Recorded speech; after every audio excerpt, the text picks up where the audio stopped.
Pois não. Não, eu ia perguntar do Texas, que tem um problema, mas eu já ouvi, é a nova guerra civil.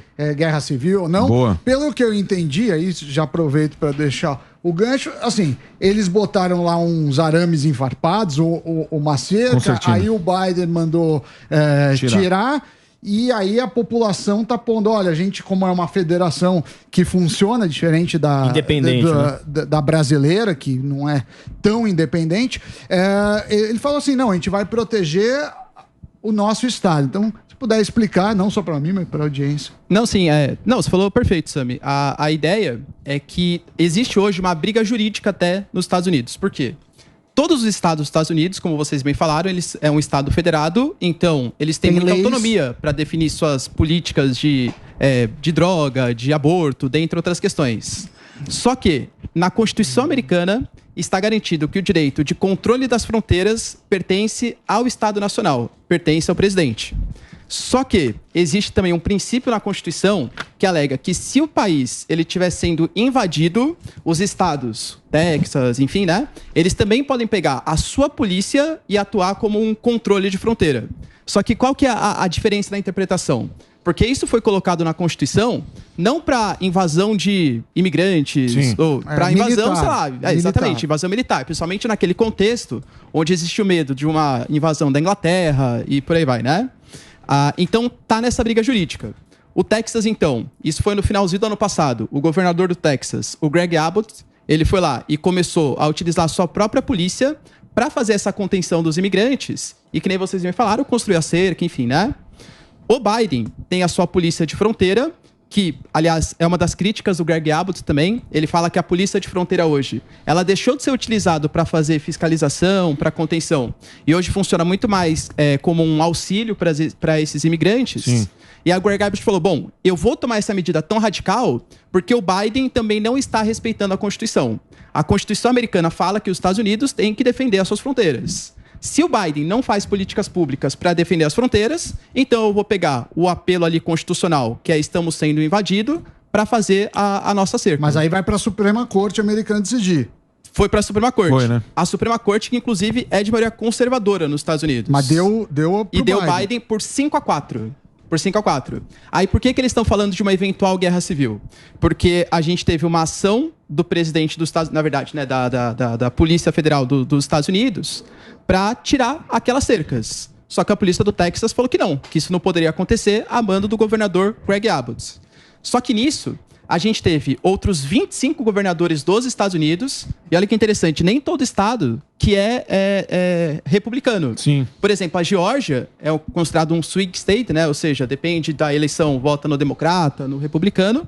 Nas últimas eleições, eles votaram no Biden. E é um estado que apoiou a causa do Greg Abbott, do governador do Texas.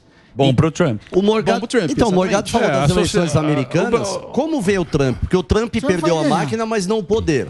Então, assim, você acha que o Trump tá meio gagá, viu, gente? Vai ganhar, viu? Essa que é a pergunta. O Trump... O Biden tá meninão. Você viu? O Biden... Sim, mas ele não perdeu o poder. Não. A presidente do Banco Central tá esquecendo também. O Trump tá esquecendo. Cometeu 3 erros. Tá pior que o Bruce Willis. Mas a pergunta Você que é trumpista, cuidado, hein? Hoje, ele sabe qual é o modus operandi porque ele viveu isso. Você acha que ele volta sangue no olho ou ele volta mais calminho, jogando o jogo para poder viver a vida lá como presidente? Assim, na campanha eleitoral, porque uma coisa é o cara, enquanto ele é candidato, que o cara fala um monte de coisa, o cara é extremamente, né, enfim. Tipo outra coisa é quando ele... Exatamente, né? Outra coisa é quando ele vira presidente. O Trump, ele tá vindo com um discurso, assim, muito forte contra a imigração. E batendo fortíssimo no Biden também. Sim. Tanto nas questões internas quanto nas questões externas. E convenhamos que tem bastante motivo para bater no Biden, principalmente nas questões geopolíticas, tá? Que a gente pode até analisar depois. Na questão dos imigrantes, ele falou assim, ó, eu vou fazer a maior política de expulsão dos imigrantes da história dos Estados Unidos, superando a do Eisenhower, antigo presidente. Aí ele tem algumas frases um pouco polêmicas também, né? Fala que os imigrantes estão envenenando o sangue da população americana, que o Estado americano está deixando de fazer políticas sociais para a população e está dando tudo para os imigrantes. Vem com a vingança, então, né? Não, isso aí é conversa. Igual ele fez na última, que era o muro. candidato. Lembra do muro que ele falou do México? Foi a mesma coisa, ele precisa gritar, como o Milei faz, isso faz parte da política. Pô, mas o muro ele tentou fazer muito, hein? É que quem barrou foi o Congresso americano. Isso não rolou. Não rolou, verdade. Mas é que nem o Milei. O Milei. Porque quando você vai entrar, ou você é ditador, ou você vira uma ditadura, e principalmente em países divididos, porque nos Estados Unidos é dividido. Sim, hoje. aqui também. Dentro do... Não. O Brasil? Não sei. Os Estados Unidos... É o que eles falaram. A rede social, ela fez o quê? Ela dividiu o país. Então, eles são divididos. Então, essas questões de migração, de drogas, de arma, de não sei o quê, é polêmico mesmo. E porque qualquer pessoa... Tem gente que é a favor de liberar a arma, mas é contra o aborto. Sim. Gente, não tem como você fechar. Droga, não é um dogma. Não é um livro que você lê e fala, os 10 mandamentos tem que ser assim. Não é assim. Então fica confuso. O cara que conta a melhor lorota leva a campanha. E hoje em dia todo mundo entra aqui, dá a sua opinião e tal. Aí vira o cara que engana melhor, porque a democracia é enganar o povo. Vender esperança. O cara que é melhor de conversinha, ele leva a trolha. E os políticos sabem disso. E quando chega na hora... Só que os políticos hoje em dia precisam mandar. E esse é que é o negócio. Não tem o cara que tenha peito de enfrentar. E o Biden tá bunda mole. É assim que o eleitor americano tá enxergando ele, não? O Trump, na primeira vez que ele foi eleito com a plataforma Let's Make America Great Again. Porque ele considerava que o Obama foi um banana com a China, com a Rússia e por aí vai.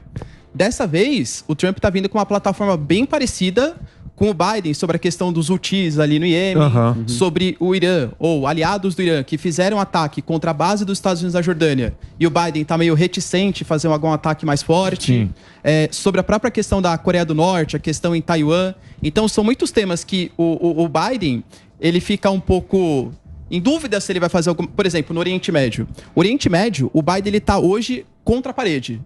Se ele toma uma atitude mais severa contra o Irã, isso pode fazer com que os países mais neutros no Oriente Médio, como Egito, Jordânia... Entrem na parada. Entrem a favor do Irã. E contra Israel. É uma treta, é complicado. E fora que o Biden, ele precisa de gente para votar nele nos Estados Unidos. A comunidade islâmica dos Estados Unidos, majoritariamente, é democrata. Então, se ele faz uma coisa muito severa a favor de Israel e contra o Irã, ele pode perder eleitorado nos Estados Unidos e causar uma guerra no Oriente Médio, que vai afastar ainda mais a influência dos Estados Unidos na região, sendo que a China está crescendo demais ali, com investimentos, enfim.